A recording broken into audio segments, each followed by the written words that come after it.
Right, how we doing? Episode 76 we're on today. It's middle of the week already. I've not filmed anything yet. So I'm going to film. I've got a couple of shells to do today. One's oak, one's cherry. I will certainly start with this one, filming this one. This is the oak one. It's a really thick one though, this one. This one's 30 ply, which is thereabouts sort of 15 mil. And even though it is a little bit milder and drier in the UK at the minute, it's about 12-13 degrees probably, something like that. I'm going to do it over a couple of days. When you're adding glues to the mix on the wood, you're adding moisture. So if you go too thick, then those sort of middle core pieces take much longer to dry, and if they just sat wet, then they expand. And if they expand, they've got nowhere to go because everything's cut to perfection, so they've nowhere to go. So that's when you'll get a buckle in the ply shell. So if you're ever making a ply shell and you get some form of buckle where you get a big gap that wasn't there when you put it in, it's a moisture thing. So I'm going to do it over 2 days. We'll get the first half of it in today. It's first thing in the morning, so we'll leave it all the rest of the day, probably till dinner time tomorrow, just to get that initial dry out on the first set. Then we'll put the remainder in, and then that should be fine. So that's that. There's a cherry one. That's just going to be repeating what I've done with the oak one, so I may or may not film that. And then we'll see what else I can find. I've certainly got ply to make. And stuff like that, but yeah, we'll get cracking on this oak. You can see I've been a bit heavy on the glue when I've pressed this, so this comes through. It will sand off. It is only on the surface, so it will sand off. But yeah, I'm gonna get cracking with this. So this is the ply straight out of the press. It's been sat for a week. Or so, I'm not sure how long exactly, but over a week. Talking about the moisture earlier, when you use an air press to make your ply, when you're putting it in that bag can trap moisture. So there's moisture in these when they come out. If you've ever used one, you'll notice when you first take it out of the bag, it is really soft. You can just feel the moisture in it. So you just need to sit it in your dry environment for a good week, and that moisture just goes out of it. And you can tell by feeling it when it's done. But I tend to leave, if possible, it a good week, and then you don't have any issues. Because if you were to put it in a mould straight out of taking it out of an airbag, again, that would buckle. The moisture would come out of it but have nowhere to go as the wood expands, and your shell's going to buckle. So this has been sat for a week or so. I've not got a single square line on it though at the minute. It's just how it's come out of the press. It's not been trimmed yet, it's not been cut. So what I tend to do is just put it up against the flat edge, which this workbench, although it might have little nicks out of it, is completely flat. So I bob that on there. Then I just get one of these doofers, and I'll just mark a line. Don't want to take too much off, so I'll just make a line there, and I'll do it the same this side, same line. And then when I cut along that line, I've got a totally straight edge there. Then I take my 90-degree angle here, cut along there. That gives me a square line there.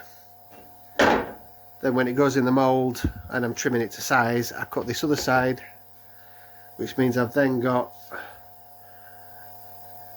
3 square lines. This one also gets trimmed just for the depth, so once I've done this straight line, I'll measure that and cut down there. So everything is all at right angles, it's all square with each other, which makes it damn sight easier bobbing it in the mould. All you're doing then is just trimming the length, taking little pieces off until you get the perfect fit. So I'll just do one. I'm going to mark out all the others, get all the others in the same position, but I'll just do one while I've got camera on, radio off. So I've got a line here and a line there. Got my straight edge.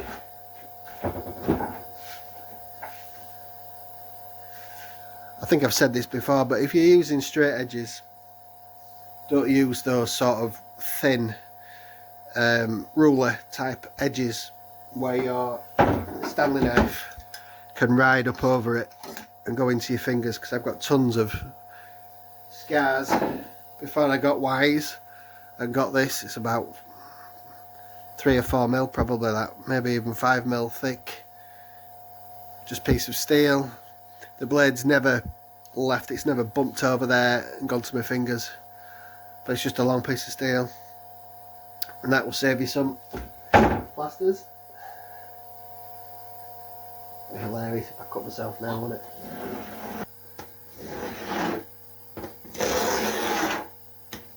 I need a new blade in this, with it being oak. Right, I think I'm ready to get cracking. I've got all the pliers being cut.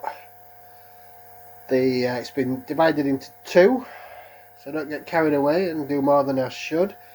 The mould is ready to go, 13-inch mould. So yeah, I'm going to put some music on and get cracking.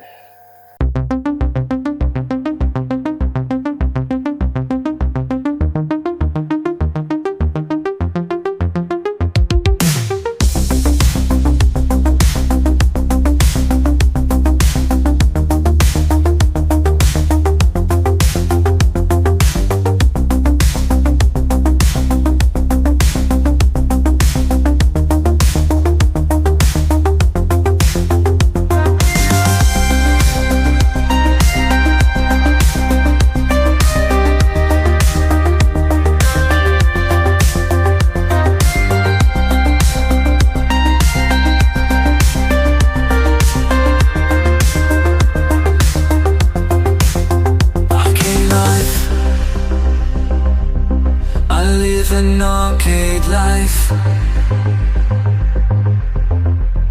arcade life. I live an arcade life. I have no wife, living an arcade life. There is no stress, living an arcade life, living an arcade life.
street because they are proud of what you've done for their country.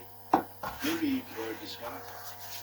Right then, so we have the half of that shell is in the mould. So moving on now. I've already got ply in the press at the minute, if you can hear that noise.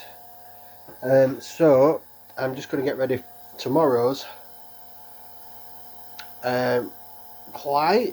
The first bit is some mahogany for a bass drum, not particularly deep one, so this obviously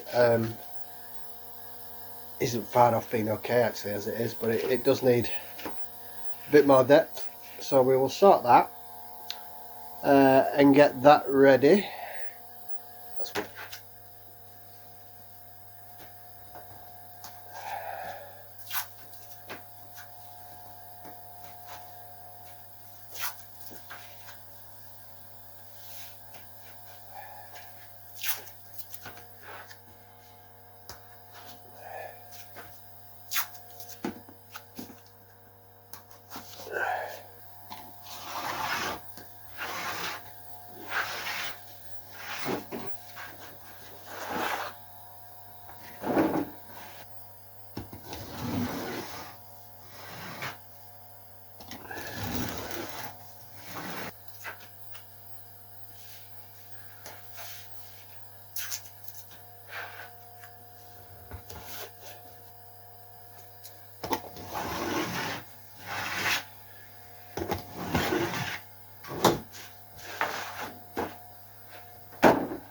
What I'm going to do with this walnut is I've got some smaller pieces left when I've trimmed, but there's some nice interesting grain patterns on here, and I'm going to play around with some book matching just to see what that looks like before deciding whether to go with just one piece straight the way across, or I'll go with some smaller pieces that have been book matched.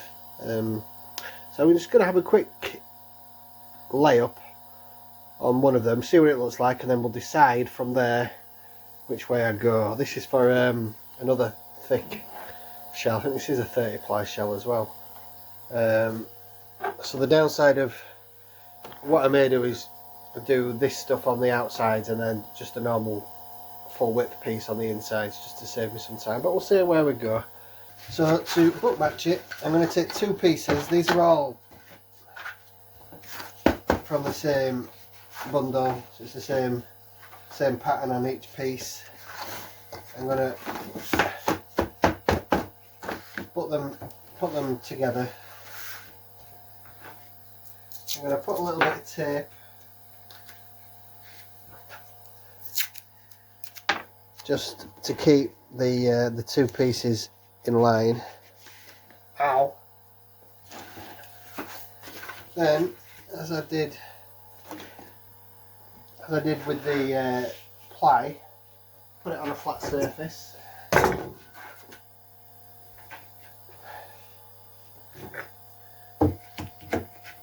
And push that up to it.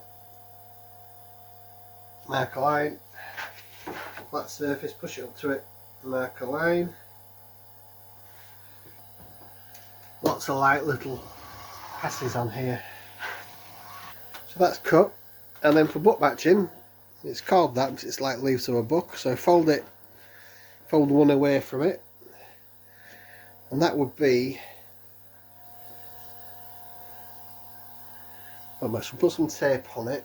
I haven't checked if it is cut okay. Sometimes you might need to sand it as well, but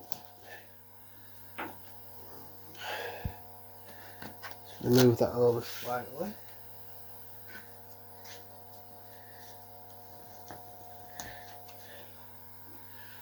I'm going to put a couple of pieces on just to hold it in place.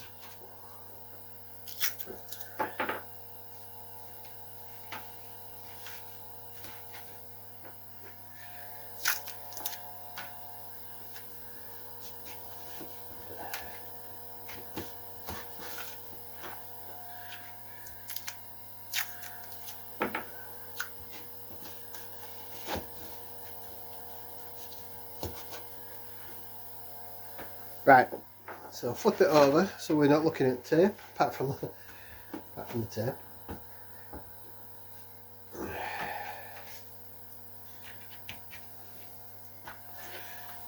Now that for me is looking like a more interesting pattern. How the grain comes in, then goes back out, mirrored on the other side obviously. So I think we're going to go with that. So that's obviously the horizontal piece. I'll now need to work up some vertical pieces to back it onto.